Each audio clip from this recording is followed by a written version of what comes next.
오늘은 기도를 배우라. 기도를 배우라 하는 제목으로 우리 하나님 말씀 함께 나누도록 하겠습니다. 사도 바울은 에베소 교회 성도들에게 하나님의 전신갑주를 입으라 명령을 했는데 마지막에 기도 부탁을 하면서 한 가지 무기를 더 더해준 셈입니다. 그 무기가 바로 기도가 되는 거죠. 왜 기도가 무기가 되느냐?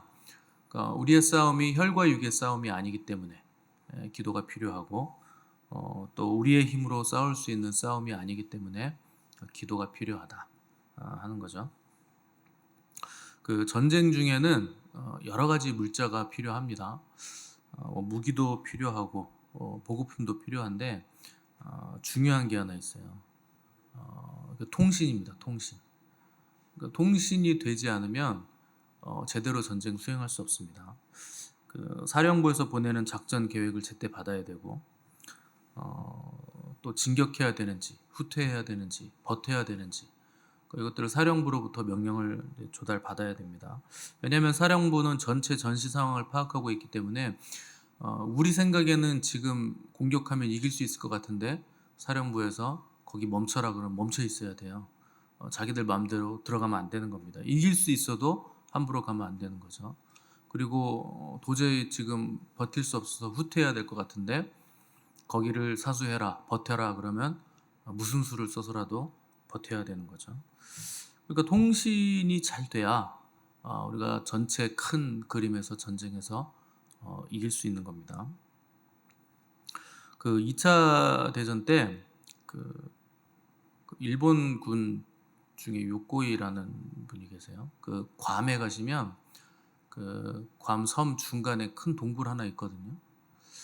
그 동굴이 요코이라는 일본 군인이 숨어있던 동굴입니다. 왜 관광지인데 그 동굴이 관광지가 됐냐면 이분이 전쟁이 끝난 줄 모르고 총 하나 가지고 거기 숨어 있다가 27년 동안 거기 숨어 있었어요. 전쟁 끝나고 27년. 그래서 전쟁이 끝난 줄 모른 거예요. 통신이 안 돼서 연락을 못 받은 겁니다. 소식을 못 들은 거예요. 그래서 27년 동안 거기서 혼자서 사는데 비행기도 계속 왔다 갔다 떴다 내렸다 하니까 여전히 전쟁 중이라고 생각을 한 거고, 또 괌에서 군사 훈련도 하니까 총소리 나고 포소리 나니까 아직 전쟁이 안 끝났구나. 그렇게 27년을 살았습니다.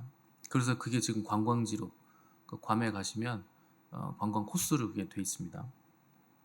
그래서 전쟁 중에는 물자도 중요하고 총알도 중요하고 총도 중요하고 다 중요한데 통신이 가장 중요해요. 우리도 마찬가지입니다. 통신이 중요한데 우리가 통신으로 쓸 수 있는 게 뭐냐? 기도예요. 그래서 영적 전쟁할 때 기도가 얼마나 중요한가 하는 거 우리가 알아야 된다는 거죠. 근데 기도를 그리스도인들이 기도 참 안 합니다. 기도를 억지로 하시는 분들도 있고 마지못해서 하시는 분들도 있고 밥을 먹어야 되니까 어쩔 수 없이 식사 기도를 하시는 분들이 있고 그냥 마지못해서 그냥 도장 찍듯이 그렇게 하시는 분들 많아요. 근데 여러분 생각을 해보세요. 만약에 이게 절체절명의 순간이고 내가 연락받지 못하면 죽는다, 통신이 없으면 죽는다고 생각하면 억지로 하겠습니까? 만약에 여러분들이 불치병에 걸렸는데 모든 의사들은 다 포기, 모든 병원은 안 된다 그랬어요. 근데 한 병원의 한 의사가 방법이 있습니다. 그러면서 매일 제가 드리는 약을 타가셔서 정해진 시간에 하루에 하나씩 드세요. 그러면 살 수 있습니다. 그런데 하루라도 걸르면 죽습니다. 이렇게 처방이 내려지면 아유 세상 귀찮아. 나 매일매일 약 먹는 거 1초면 먹잖아요. 근데 그게 귀찮아가지고 아유 안 해요. 나 의무감으로 하는 거 딱 실색이에요. 여러분 안 먹겠습니까? 안 먹는다는 표정들이신데 그럴 리 없잖아요. 아마 핸드폰 알람 2개, 3개씩 켜놓고 드실걸요. 이거 빼먹으면 큰일 난다. 알람 맞춰놓고 드실걸요. 그러니까 우리가 기도하지 않는 이유는 지금 우리가 얼마나 심각한 영적 상황에 있는가를 몰라서 그래요. 여러분 지금은 마지막 때입니다. 여러분들이 느끼든 느끼지 못하든 지금은 말세 지말이에요. 마지막 중에서도 마지막이에요. 얼마나 심각한 상황인지 모릅니다. 주님 오실 때가 다 됐다는 걸 느끼셔야 돼요. 되어져 가는 상황들을 보시면 이 어떻게 이런 세상이 될 수 있을까? 여러분 언제 이렇게 사람들이 장기를 그냥 막 팔아 제끼는 시대가 있었습니까? 그 사람들이 사람 고기를 먹어요. 그 뭐 이렇게 중국에서 나오는 거 고기들 이렇게 드셔보시면 그 가끔 손가락도 나옵니다. 사람 손가락. 이게 좀 잘게 다져야 되는데 다 못 다진 거죠. 저번에 보니까 눈도 나왔던데 처음 듣는 얘기인가요? 그냥 대놓고 통조림도 있습니다. 사람 통조림도 있어요. 그러니까 여러분 그게요. 온전한 사람이면 그렇게 못하는 거예요. 그 정도까지 한다? 그냥 그건 사탄에게 씌운 겁니다. 그럼 시대가 그런 시대입니다. 그래서 여러분 함부로 이렇게 밤에 함부로 다니지 못하는 시대예요. 이제 우리나라에 또 특정 국가 나라 사람 욕하면 잡혀간다면서요? 5년 징역이라던데 함부로 얘기하지 말아야지. 뭐 있어요 그러신 분들. 그러니까 여러분 시대가 너무나 심각하고 지금은 기도하지 않으면 여러분들 어디로 가야 될지 알 수 없어요.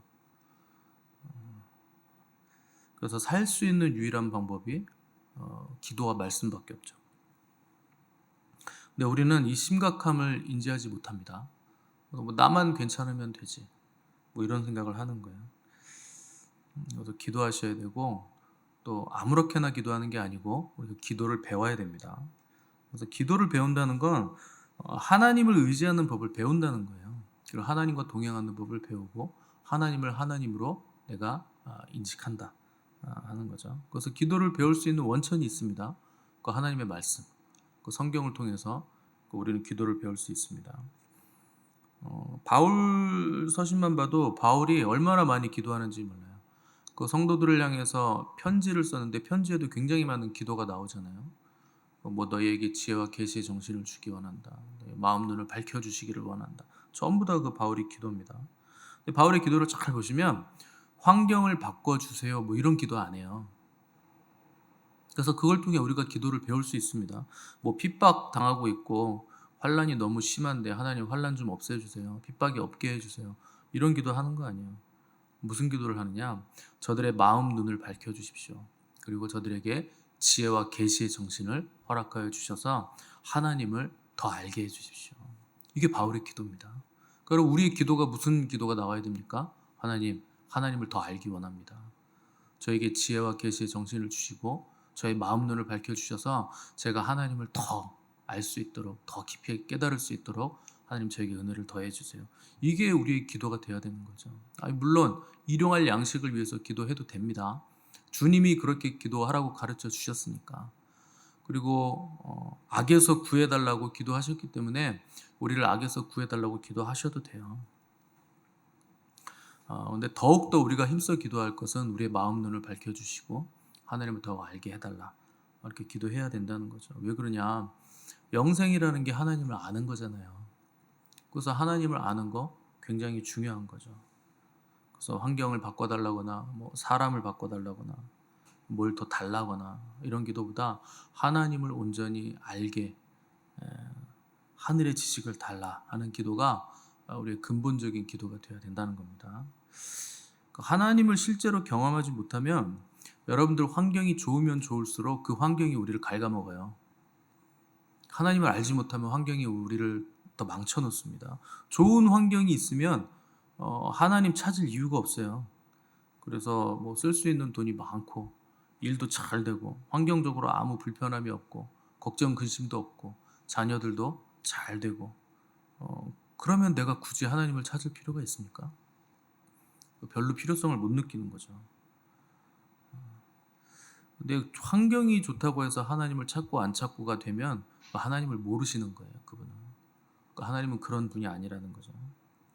그래서 하나님과의 관계가 어떠한가 하는 것이 그 사람의 기도의 내용을 결정하고 그 사람의 신앙의 수준을 결정하는 거죠. 사람과 사람 사이에 가장 어려운 건 관계 문제입니다.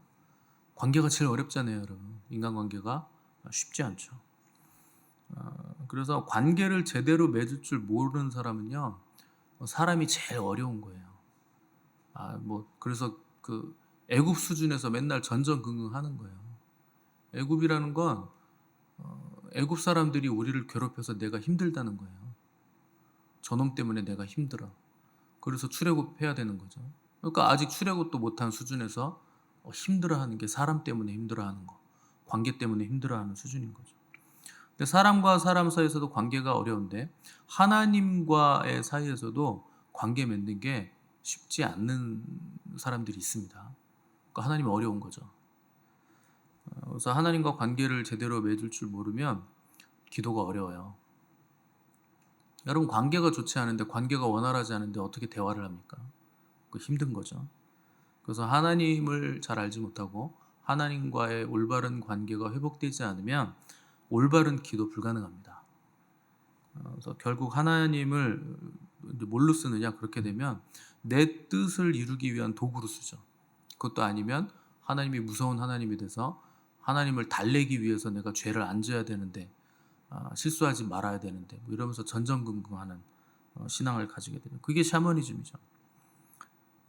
근데 관계라는 건 지식으로 되는 거 아닙니다. 관계는 말 그대로 관계해야 돼요. 알아야 되고, 상호 간에 시간을 들여서 또 상호 간에 기여도가 있어야 돼요. 상대가 나에게 기여하는 게 있어야 되고, 내가 또 상대에게 또 기여하는 부분이 있어야 되는 거죠. 그게 관계라는 거죠.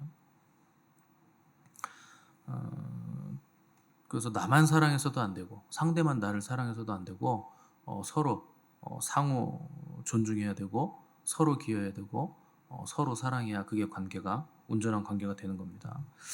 그래서 성경은 시종일관 하나님이 어떤 분이신가에 대해서 계속 우리에게 말씀하죠. 그러니까 여러분, 성경을 읽지 않으면 하나님을 알 방법이 없어요.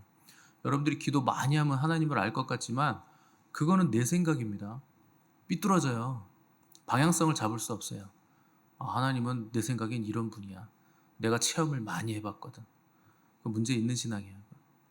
말씀 없이 하나님을 알 수 없고, 말씀과 기도의 균형 없이는 온전한 관계를 하나님과 맺을 수 없는 겁니다. 솔로몬이 예루살렘 성전을 하나님께 봉헌하면서 굉장히 긴 기도를 했습니다. 근데 그 기도의 핵심이 뭐냐? 이전에서 하나님의 백성들이 기도하면 하나님 들어주세요. 이게 그 기도의 핵심이에요. 엄청 장황하게 기도했는데 하나님, 이 성전에서 하나님의 백성들이 기도하면 하나님 들어주십시오. 긍휼히 여겨주십시오. 그게 기도의 전부죠. 그러니까 솔로몬이 간절히 구했던 것은 뭡니까? 기도 그 자체예요. 기도를 들어달라. 그걸 구한 겁니다. 더 나아가서 이스라엘 백성들뿐만 아니라 다른 민족이 주의 소문을 듣고 이 성전을 향하여서 기도하게 되기를 또 소망한 거예요. 그러니까 이방인들도 하나님께 기도하게 해주십시오. 이게 솔로몬의 기도입니다. 기도 자체를 구한 셈인 거죠. 우리 주님도 제자들에게 기도를 가르치셨습니다. 그래서 약한 자들을 기도로 고치시고, 또 성전을 정화하실 때 내 집은 만민이 기도하는 집이거늘 너희가 강도의 구렬로 만들었다 하시면서 기도의 집이 변질되고 타락한 것을 통렬하게 비판하셨죠. 또 제자들에게는 기도 외에는 이런 유가 나갈 수 없다 하는 거 알려주셨고, 또 습관을 따라 기도하셨고, 밤새 철야 기도하셨고, 또 금식으로 기도하셨고, 날마다 기도하셨죠. 십자가에 달리셨을 때도 기도하셨죠. 아버지, 저들의 죄를 용서해 주십시오. 저들은 자기들이 하는 일을 알지 못합니다. 기도하시고, 마지막으로 십자가에서 달려서 돌아가실 때도 기도하셨죠. 내 영혼을 아버지 손에 의탁합니다. 내 영혼을 받아주십시오. 기도하시고 죽으셨죠. 또 변화산에서 영광스럽게 변하셨을 때도 다른 거 하러 가신 거 아닙니다. 변화산에 기도하러 올라가신 겁니다. 제자들과 함께. 그러니까 늘상 기도하시고 죽을 때까지 숨을 거두시는 순간에도 기도하셨습니다. 그러니까 우리가 그 기도의 모범을 배워야 된다는 거예요. 또 사도행전 보시면 주님이 다시 부활하시고 승천하셨을 때 제자들이 모여서 한 게 기도입니다. 전혀 기도에 힘썼다. 또 초대교회 성도들의 모습을 소개할 때 모이기를 힘쓰고 모일 때마다 말씀 배우고 찬송하고 기도했다. 이렇게 기록하고 있죠. 그래서 초대교회는 권능의 교회였다. 능력의 교회였다는 거죠. 그러니까 성경 어디를 펴도 하나님에 대해서 알려주고 또 그분께 기도하는 기도의 능력에 대해서 알려주고 기도를 어떻게 해야 되는가를 자세하게 알려주죠. 그래서 시편을 펴보시면 굉장히 많은 기도가 있습니다. 시편은 전부 다 기도예요. 노래인데 곡조 있는 기도를 드린 겁니다. 그래서 가장 능력 있는 기도, 가장 높은 차원의 기도가 이 곡조 있는 기도, 찬양과 경배입니다. 그래서 시편을 통해서 기도하면 여러분 기도를 배울 수 있어요. 그래서 시편 기도가 많은 사람들이 하는 기도의 내용들입니다. 그래서 여러분 시편 가지고 기도를 해보시면 금방 기도가 들고 금방 깊은 곳으로 들어갑니다. 그만큼 그 성경에 있는 기도들은 능력 있는 기도죠. 근데 우리는 기도를 억지로 하죠. 마지못해 하고 자꾸 잔소리 들으니까 하고 그놈마저도 잘 안 하죠. 기도는 우리를 위해서 하는 겁니다. 하나님 위해서 하는 거 아니고 하나님은 기도가 필요 없어요. 우리를 위해서 기도하라고 하시는 거지 하나님이 뭐 받아먹으려고 기도하라 그러시는 거 아닙니다. 우리에게 좋은 것 주시기 위해서 가장 선한 것 주시기 위해서 기도하라는 거예요. 우리는 유한한 존재이기 때문에 정말 나에게 유익한 게 뭔가 몰라요. 그건 하나님만 아십니다. 그래서 기도해야 된다는 거예요. 기도하다 보면 처음에는 당연히 나의 원함, 나의 욕망을 위해서 기도하게 돼 있습니다. 근데 기도를 계속 하다 보면 기도가 바뀌어요. 하나님이 우리의 기도를 바꿔주시죠. 성령님이 기도를 이끌어 가시기 때문에 기도의 내용이 하나님의 뜻과 부합하게 바뀝니다. 근데 우리는 본성적으로 나의 유익을 위해서 살려고 이렇게 몸부림치죠. 그래서 기도하라는 거예요. 기도하면 나의 원함과 욕망을 위해서 기도하던 것들이 변화되게 돼 있어요.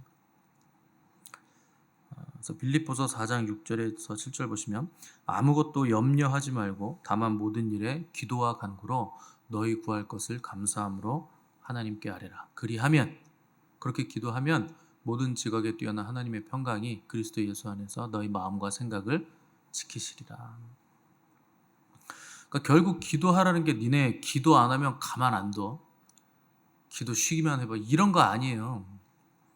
나는 너희들이 기도를 통해서 너희들 마음에 평안이 있기를 원하신다는 거예요. 너희 마음과 생각이 지켜지기를 원하신다는 거예요. 그게 우리를 향한 아버지의 마음이라는 겁니다. 그래서 기도하라는 거예요. 식사 기도도 마찬가지죠. 뭐 그냥 밥은 먹어야 되겠고 어쩔 수 없이 빨리 식사 기도하고 드시나요? 의무감으로 하시나요? 그 식사 기도를 한다는 건 주신 음식에 대한 감사입니다. 감사라는 건 뭡니까? 감사의 대상을 바라보는 거죠.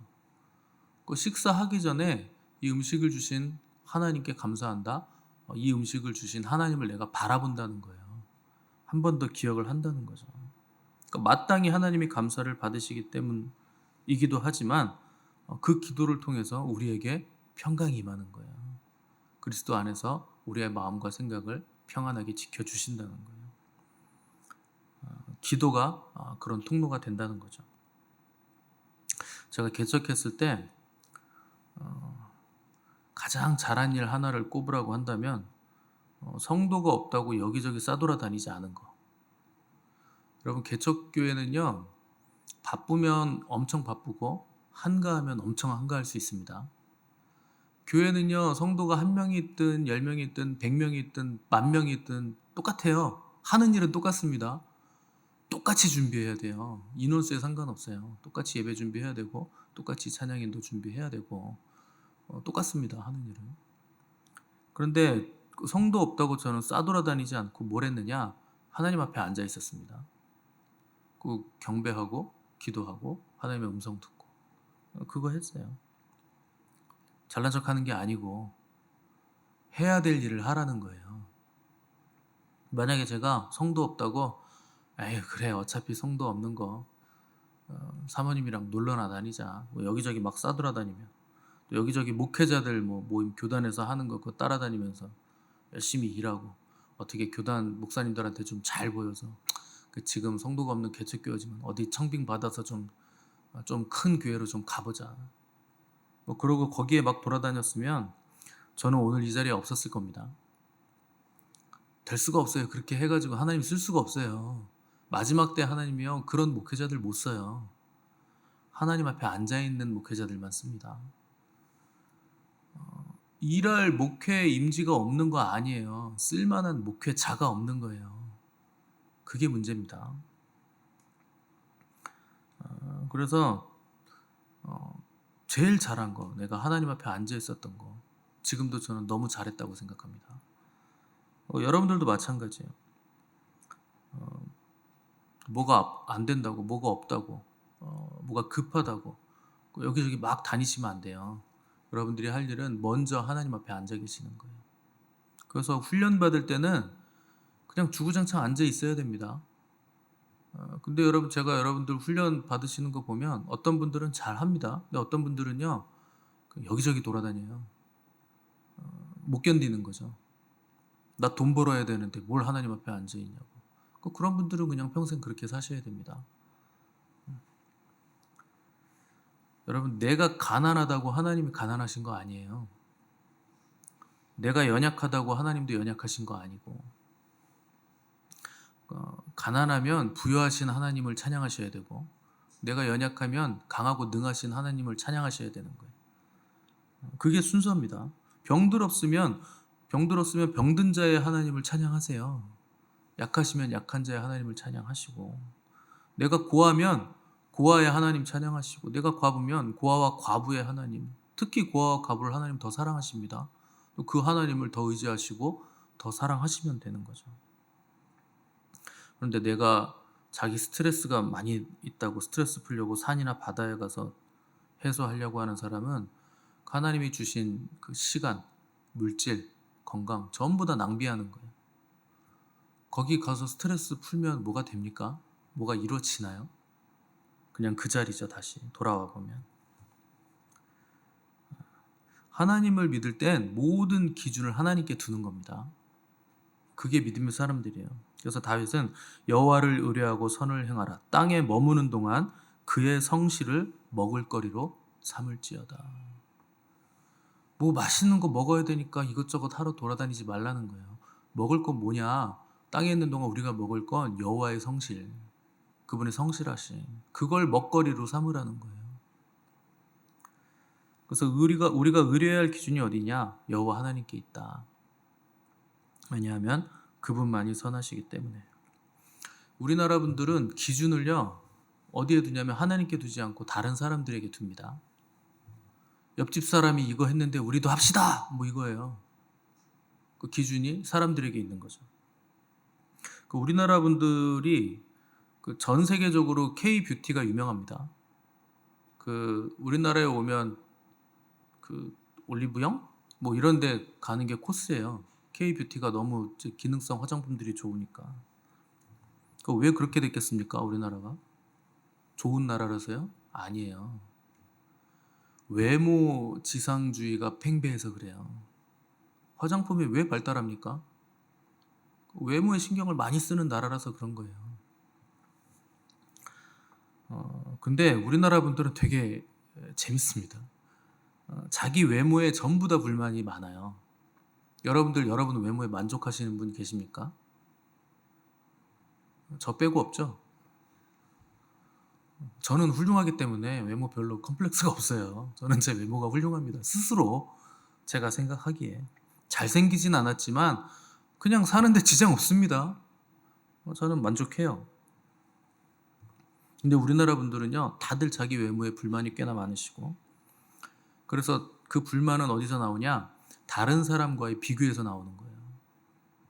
근데 여러분, 재밌는 게 누구하고 비교하는 줄 아세요? 저기 시장에 있는 아줌마나 옆집 아저씨한테 비교하는 거 아닙니다. TV에 나오는 연예인하고 비교해요. 자기 얼굴을. 정신들을 차리셔야 됩니다. 왜 연예인 얼굴하고 내 얼굴을 비교합니까? 연예인들은요, 여러분, 연예인의 입금 전 상태와 입금 후의 상태를 아세요? 입금 전에는 막 배가 이렇게 나와 있고요. 얼굴이 막 피부 안 좋고 수염이 막 덥수룩하고요. 살쪄 있어요. 근데 통장에 돈이 꽂히는 순간, 계약이 되는 순간 갑자기 쫙 빠집니다. 멋있어집니다. 저도 그만큼 돈 받으면 그렇게 되겠어요. 왜 연예인하고 비교를 합니까? 그런 데다가 자꾸 비교하고 유튜브에 나오는 사람들하고 막 비교하니까 답이 없죠, 답이. 그 답이 나옵니까, 거기서? 그러니까 불평, 불만이 계속 나오는 거예요. 이유는 하나죠. 기준을 어디에다 두느냐? 세상 것에다 기준을 두니까 그런 불평, 불만이 계속 나오는 거예요. 그래서 이사야는 오직 여호와를 앙망하는 자는 독수리의 날개침 같은 새 힘을 얻는다. 선포하고 있죠. 기준이 여호와께 있다. 여호와를 바라보고 여호와를 앙망한다. 그분의 선하심이 나의 기준이다. 그 기준을 거기 두라는 거예요. 그러면은 가장 높은 차원으로 날아오른다. 독수리의 날개침 같이 날아오른다. 그 시간이 언제입니까? 기도하는 시간이에요. 높이 날아오르는 시간이죠. 세상과 나는 간 곳 없고 우리 주님만 있는 거죠. 여호와의 선하심만 있는 거죠. 그래서 움직이는 것보다 앉아 있는 게 어렵습니다. 돌아다니는 건 쉬워요. 뭐 해결하려고 막 다니는 건 쉽죠. 근데 하나님 앞에 잠잠히 앉아 있는 건 어렵습니다. 소리 지르는 것보다 침묵하는 게 더 어렵고 행동하는 것보다 기다리는 게 더 어렵죠. 근데 그걸 하셔야 되는 거예요. 여호와 앞에서 오래 참고 기도할 때 기적이 일어나는 거예요. 그 기적은 세상이 변하는 기적이 아닙니다. 내가 변하는 기적이에요. 잘못 생각했던 나의 생각, 잘못 기준을 두었던 나의 판단 기준, 그게 전부 다 변하는 기적이 내 안에서 일어나는 거죠. 그 시간이 기도의 시간입니다. 그래서 여러분 기도를 배우시기 바랍니다. 세상 탓하지 마시고 사람 탓하지 마시고 기도하지 않은 나를 돌아보시고 기도의 자리로 나아가셔서 나를 위해서 기도하시고 서로가 서로를 위해서 기도하시고 교회를 위해서 국가를 위해서 또 기도하시는 복된 기도의 성도들 되시기를 간절히 바랍니다.